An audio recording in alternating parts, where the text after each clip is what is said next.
ये गौशाला से संबंधित है। आवारा जो सांड है और जो गायें हैं, लोग परेशान है ना।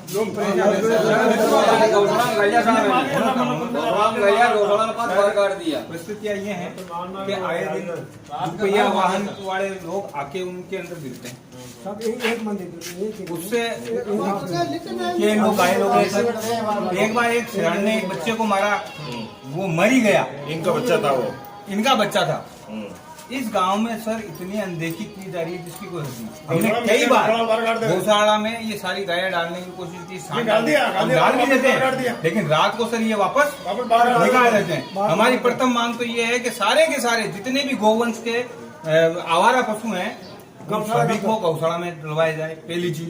दूसरी चीज, गौशाला के नाम पे जो 200 रुपए पर डे रसीद काटी जाती है बजरी वालों की, वो काटनी बंद की जाए। तीसरी सर हमारी मांग है कि आप पाबंद कीजिए गौशाला वालों को कि जितनी गायें आपके ये सब किसान भाई या प्रशासन आपके यहाँ आके और उसके अंदर डाल के जाते हैं गौशाला में, उनकी गिनती कराई जाए। जब भी इसमें से एक भी गाय कम हुई तो उसका जिम्मेदार गौशाला टोकन लागोड़ी गए बाहर फिर रही है।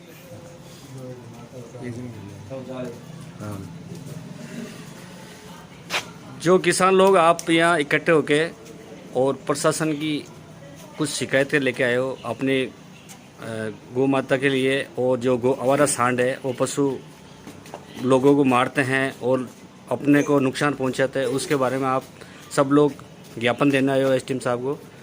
तो मेरा कहना है मतलब अब आप आगे का क्या विचार है और आगे आप क्या करना चाहते हो और आगे क्या होने वाला उसके बारे में बताइए। सर जैसा कि मैं आपको पहले तो अवगत करवा दूं कि इस ग्राम में तकरीबन 3 से 4 गौशालाएं हैं और लगभग सभी में निरंतर अनुदान दिया जा रहा है।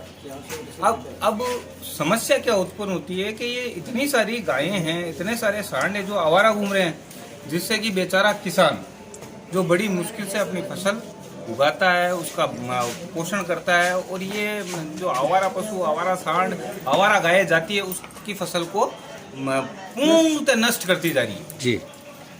उसके तत्पश्चात होता यूं है कि दुपहिया वाहन वाले जितने भी व्यक्ति हैं, इन आवारा सांडों की वजह से और गायों की वजह से आए दिन उनका एक्सीडेंट होता है, वो दुर्घटना ग्रस्त होते हैं, उनको कई बार अजमेर लेके जाना पड़ना पड़ता है। खेतों में जो किसान जब उनको निकालने की कोशिश करता है तो ये झुंड का झुंड आता है और उस किसान को भी जान का भी खतरा, फिर उसके पीछे भागते हैं। कई बार तो ये हुआ है इस गांव में, वास्तविकता ये थी कि एक बच्चे को, छोटे बच्चे को एक सांड ने मारा, उसकी मृत्यु हो गई।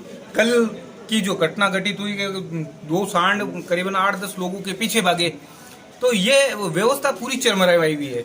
इस दौरान कुछ पिछले लगभग 10 से 15 दिनों पहले पंचायत ने अपनी तरफ से सारे गोवंश को गौशाला में डाला जी, लेकिन हुआ क्या, रातों रात उन गायों को वापस खुला छोड़ दिया गया। नहीं, उसमें मेरी बात सुनो, उसमें क्या किसी की प्रशासन की परमिशन थी या सरपंच की परमिशन थी? सरपंच पंचायत की गांव में अनाउंसमेंट करवाया गया, गांव के द्वारा सारे लोगों ने मिलके कुछ पैसा दिया गया, कुछ लोगों को जो जिन्होंने इकट्ठा करके गोवंश को गौशाला में डाला और उन्होंने गौशाला प्रबंधकों ने रात को ही उनको छोड़ दिया। अब मैं आपको अवगत करवा दूं कि किसी भी हालत में इस गांव में जितना अनुदान आ रहा है उस हिसाब से गोवंश का कोई ख्याल नहीं रखा जा रहा। पर डे 200 से 400 रुपए बजरी वालों से ये अवैध वसूल करते हैं, जो कि गैर कानूनी भी है, लेकिन फिर भी गौ माता के लिए हमने कभी कुछ नहीं कहा। ये ना तो उस पैसे का हिसाब देते हैं और ना ही गोवंश को ये बचा रहे हैं, ना उसका ख्याल रख रहे हैं। कई गायें मरी हुई हैं जिसका वीडियो मैंने आपको पहले भी डाला था, उसके खिलाफ मैंने पहले भी आवाज उठाई थी, लेकिन यहाँ कोई सुनने वाला नहीं।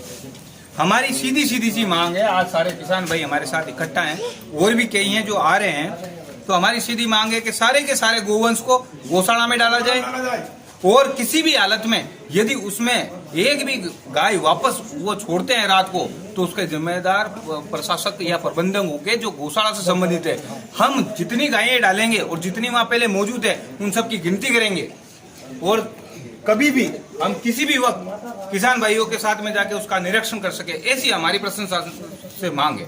अब प्रशासन से हमारा ये तहे दिल से निवेदन है या अनुरोध है, किसी भी प्रकार से हम किसानों की समस्याओं का समाधान कराएं।